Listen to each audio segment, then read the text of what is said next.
Okay, yan. Dahil mag-eleksyon na, kita nyo bang sana na to? Yan. Ispalto to. Kaya maganda na wala na sa bako-bako. Yan. Kaya masarap. Masarap daanan. Walang kalubak-lubak. Yan. Yan. Kaso nga lang, payo ko sa mga kasamahan ko, mag-ingat lang kayo. Huwag kayo basta-basta magwag kasi baka may biglang lusot sa kabilang kanto, magkaroon ng disgrasya kasi ito walang hams. Yan, hindi ako napapansin yung walang hams, di ba? Yan, napakaganda magpatakbo nito ng sasakyan, lalo ng mga single na motor na yan. Yan, kaya mag-ingat lang talaga. Ito crossing, oh. Kaya crossing to. Ako pa kaliwa kanan to. Berdan Avenue to, yung asfalto sa Berdan Avenue. Yan, kaya maganda, oh. Wala na. Dati mayroon dito, dinagay sila na yung highway, yung magwit-wit na maliliit. Tapos napakahirap. Masakit sa likod, at saka nasisira yung mga bearing namin. Pero ngayon, dahil asfalto na, wala na siya. Kaya maganda na, oh. Kaya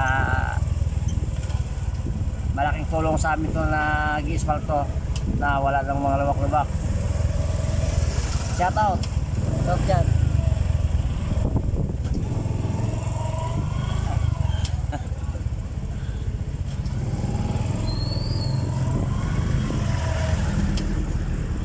Ayan, kung wala papansin nyo, dyan pa yung mga heavy equipment, nag-aabang pa yan. Dapat ngayong araw mayroon pang asfalto. Hindi ko lang alam, baka siguro gabi. Kasi kahapon na ginawa na to kahapon mga 2 o'clock siguro, natapos na ng alas 5. Yan, ayan pang mga heavy equipment sa gilid na nag-aabang. Siguro mamayang gabi gagawin nila yan. Shoutout sa kaibigan Jeremy sa water station nito sa may gilid ng high school. Shoutout sa yung lahat lalo sa may na may-ari. Ayan, heavy equipment natin. Ayan, sige na dyan. Hanggang dito lang yan, yung asfalto. Ayan, o. Ganyan lang yan. Ayan. Ayan. Pagdating doon sa lubak-lubak na naman. Sana matapos to para maging magaan ang biyahe namin, di ba? Saka sa mga motorista rin. Saka sana wag na hukain ito ng Maynilad kasi ang Maynila talaga, grabe talaga yan. Sila talaga ang sumisira ng daanan. Itong mga hukay-hukay na to, kailan pa to? Ilang taon na to, hindi pa na yung ayos, ano? Kaya yan, inabutan sila ng project na naman na bago. Yan, sinambakan ng mga bakam nila dito na lubak.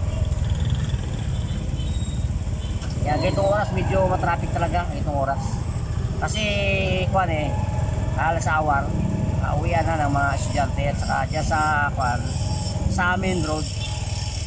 Yan, nagbubuho sila. Kaya medyo matraffic ganitong oras. Ganitong oras kabang bandang tanghali.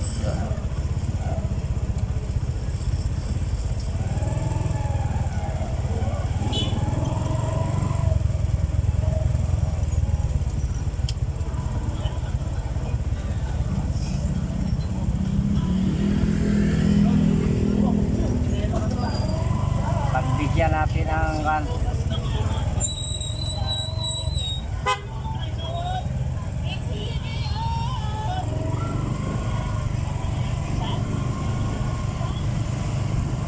punta palabas ako ng terminal namin. Nagbabayad ako ng butaw kasi oras na para magbayad. Kasi ang cut-off ng butaw namin, yung pinakabayad namin sa terminal, alas 5. Ngayon malapit na. Kailangan natin magbayad.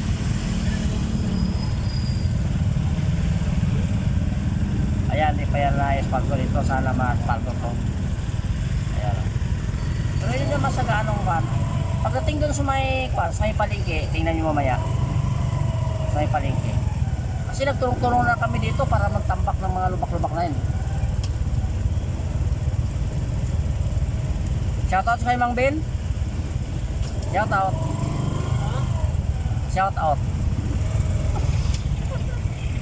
Naka-vlog tayo ngayon. Naka-vlog tayo, EB28 TV. Yan ating mga tropa.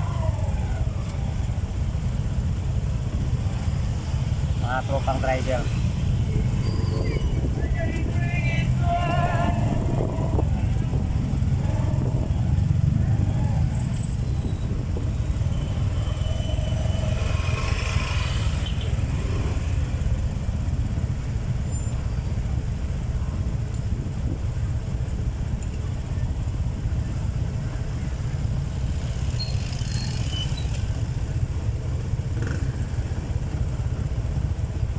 Yan, malapit tayo sa guardhouse ng Berdan.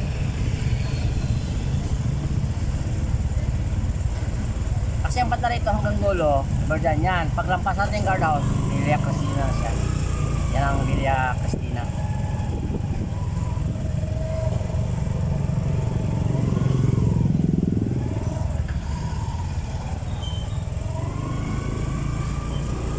Ayan ang guardhouse ng Berdan. Ayan ang paglampas natin dito, paglampas natin ng hams yan. Ito na ang Villa Cristina subdivision. Iwalay siya, pero kasama yan sa kanan, sa linya.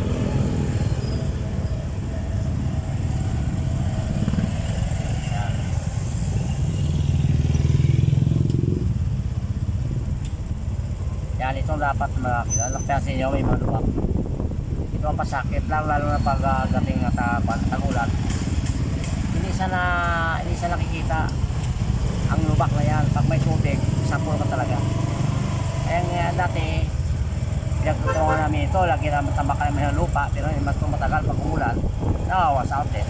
Ayan, ayan yan, ang huwit-huwit na yan. Gawa ng Maynila dyan.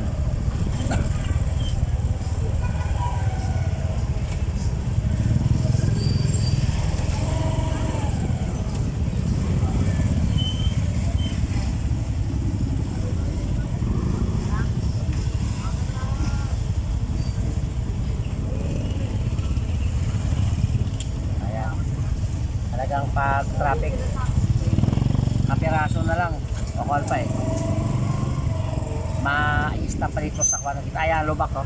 Kita nyo? Ayan lubak.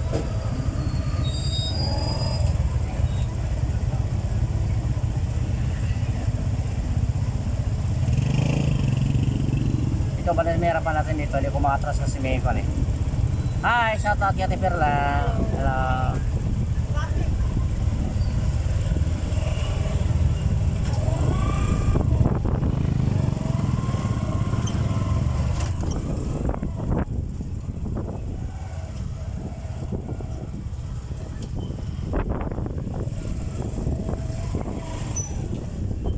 Bandang Pilipinas ang mga palengke. Mga palengke yan dito sa kapaligiran. Kung makapasyal kayo ng Berdan, makita yung mga palengke dito sa kabilaan. Tapos mayroon nag-iisang palito, may nag-iisang apartel, nag-iisa lang. Okay, malapit na tayo sa aming terminal. Suspindi tayo. Ay, kung mapapansin yung nakikita nyo yan, yan ang yung palengke. Papayan dito, punta dito. Tapos ang bandang side, ito naman yung kanyang apartment.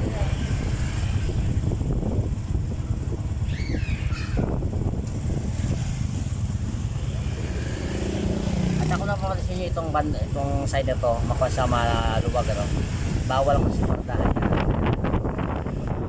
Parang kahit tanong namin na nagbabantay kasi sa oras kung kamali ka dyan, pag maglagay ka ng sakit mo dyan, ikaklam yan. O 1.5 yan. O 1.5 yan. Kaya kailangan hindi mo ilagay sa sakit mo dyan. Ay kung pambayad ka di, wala problema. Parking ka dyan para pagbalik mo mayroon ng klam. Kaya malaking bagay yung walang parada dito sa bandang side na to. Malaking bagay yan. Kasi hindi siya nagkakaroon ng traffic, matinding traffic. Tulad dito, Tulad nito ngayon, no? Tulad nito, ah. Traffic ngayon, ah. Ngayon, kung may nakaparada dyan, mas lalo mo traffic yan. Di ba? Hindi tulad dito, wala pa nakaparada dito, ang nanggagaling sa highway, diretso ang lalo nyo dito. Di ba? Kaya tingnan ko na, kung nakakita nyo, yung magaling sa highway. Diretso. Kasi pa naman lang papuntang labas, matraffic talaga kasi sa highway, buhos.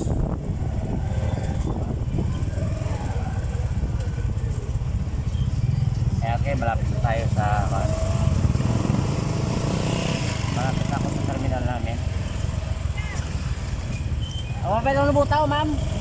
Nagbubutaw pa ako. Nagbubutaw pa.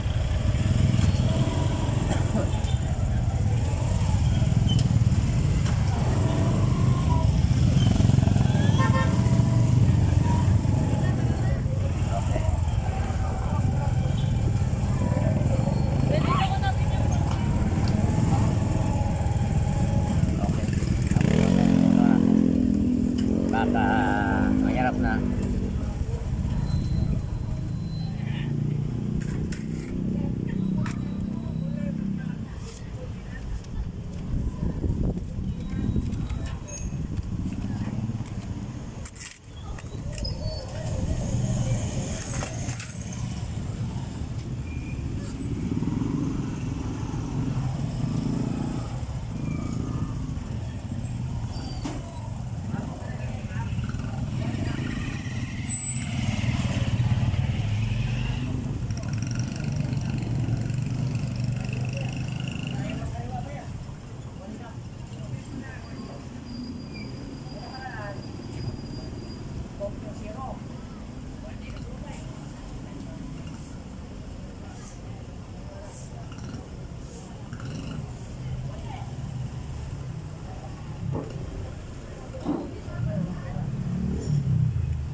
Okay, ilan na tayo?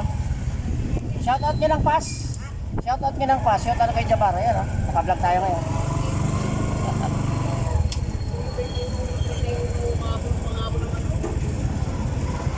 Okay, nakapila na tayo. Saka mix yung pila ngayon. Nasawar na kasi. Nasawar na. Kaya mix yung pila. Kaya sigurado, kikita tayo nito maya. Kaya habang sunod kong mga video pa.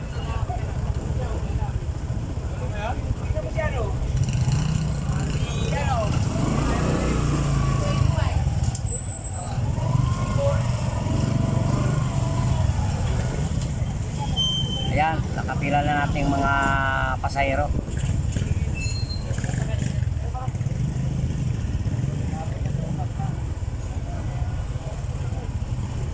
Saan ba?